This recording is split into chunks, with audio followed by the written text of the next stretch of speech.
Okay, so the next thing we've got to work out is the degree of each node and the degree distribution, and then identify any hub nodes. So if we're trying to find the degrees of a node and the degree distribution, like we said, the degrees is how many connecting edges each node has.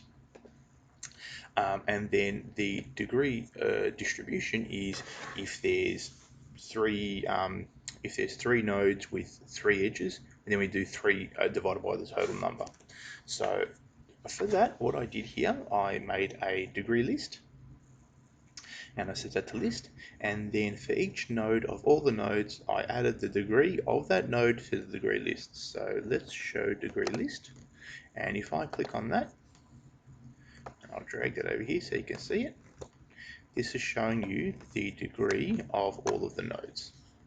So we can see, move that, no.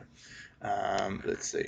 So based on that, node 1 has 3 degrees. We look at node 1, 1, 2, 3 degrees. Node 2 also has 3 degrees. 1, 2, 3. Node 3 has 2, 1, 2. Node 4 has 3, 1, 2, 3. 5 has 2, 1, 2. And 6 has 1, which is that one right there.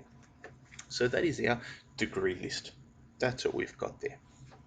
Then, since I've looked at that, now I couldn't find a way to automate this, but I thought I'll just give it to you guys anyway. I look at this list and I can see that I can see that it's threes and twos. But the other thing that I can do is I can find out what the highest degree of that degree list is. So if I do that, highest degree is 3. I can see that it's 3, but if we had something with 100 nodes, we want to run an algorithm on it. So, so the highest degree is the maximum number of the degree list, so that's the highest number here, and we see that it's 3. So what I did there is then I said, okay, so I'm going to put that in there. I made 3 variables. I called them degree 1 count, degree 2 count, degree 3 count, and what they do is they count how many of each degree there is. So degree 1 count, so that's what I've got here. So for each item of degree list, if the item equals 1, we're going to set degree count to degree count plus 1. If the item equals 2, set degree 2 count to degree 2 count plus 1. So basically this is incrementing those different degrees. So what it's going to do is going to go through this list. If it finds a 1, it's going to add a 1. It's going to set degree 1 count to 1. It's going to go through the list. If it finds a 2, every 2 it finds, it's going to increase the amount of degree 2. Every 3, and so on.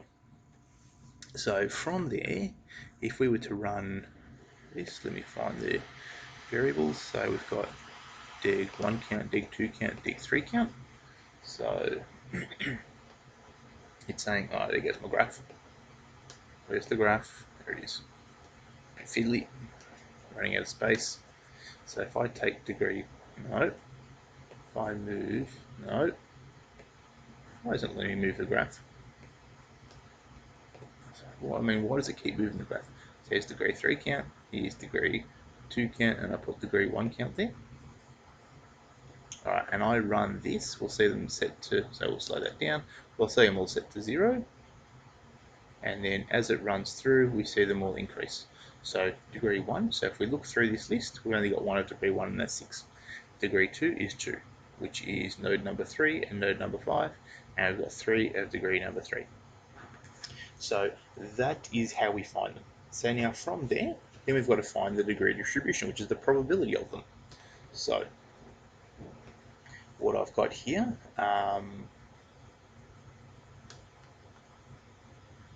so for that, I might stop there. We'll look at that in the next video.